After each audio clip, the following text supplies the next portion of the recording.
வணக்கம் குழந்தைகளே. அன்பு குழந்தைகளே, இன்னைக்கு நம்ம ஒரு அழகான பூக்கடைக்கார அக்காவை பற்றி பார்க்க போகிறோம். அவங்க பேர் என்ன தெரியுமா? மீனா. மீனா பூக்கடை. மீனா ஒரு சின்ன தெருவில் ஒரு பூக்கடை வச்சுருந்தாங்க. அவங்க கடை சின்னது தான், ஆனால் அவங்க மனசு ரொம்ப ரொம்ப பெருசு.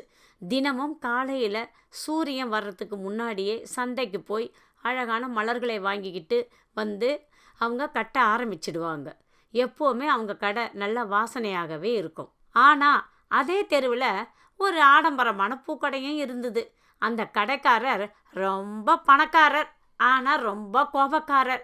காசு விஷயத்தில் மட்டும்தான் அவர் யோசிப்பார். இதனால் மீனாவோட கடைக்கு வர்ற கூட்டம் கொஞ்சமாக குறைஞ்சி விட்டது. ஒரு நாள் ஒரு பாட்டி ரொம்ப களைப்பாக மீனாவோட கடைக்கு வந்தாங்க. அவங்க கிட்ட காசு ரொம்ப கம்மியாக இருந்தது. அம்மா, எனக்கு கொஞ்சம் மல்லிகைப்பூ தரியான்னு கேட்டாங்க.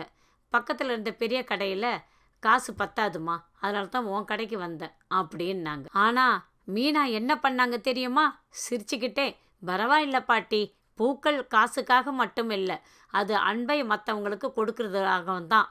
நீங்கள் இதை எடுத்துக்கிட்டு போங்க அப்படின்னு சொல்லி பாட்டிக்கு அன்போடு பூக்களை கொடுத்தாங்க.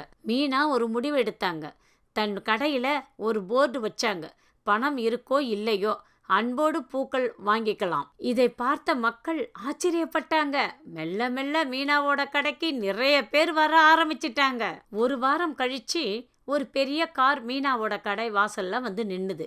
அதுல இருந்து அந்த பாட்டி இறங்கி வந்தாங்க.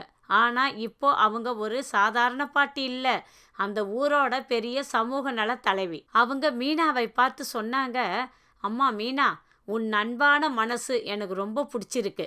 நீ ஒருத்தருக்கத்தான் காட்டின கருணை இன்னைக்கு உனக்கே நல்லதா வந்துடுச்சு. உன் கடையை பெருசாக்க நாங்கள் உதவி செய்கிறோம் அப்படின்னு சொன்னாங்க. அந்த பாட்டியோட உதவியால மீனாவோட கடை ஒரு பெரிய கடையா மாறிடுச்சு.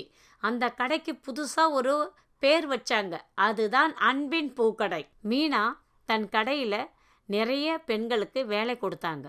எவ்வளவு பெரிய ஆளானாலும் அந்த பழைய அன்பை மீனா என்னைக்குமே மாற்றிக்கல. என்ன குழந்தைகளே, பணம் மட்டும் வாழ்க்கையில் வெற்றியை தராது குட்டீஸ். மற்றவங்களுக்கும் மேலே நாம் காட்டுற கருணையும் நேர்மையும் தான் நம்மளோட உண்மையான சொத்து. உங்களுக்கு இந்த கதை பிடிச்சதா? பிடிச்சிருக்கும்னு நினைக்கிறேன். உங்களை பாட்டி அடுத்த கதையில் சந்திக்கிறேன். பாட்டி கதைகள்.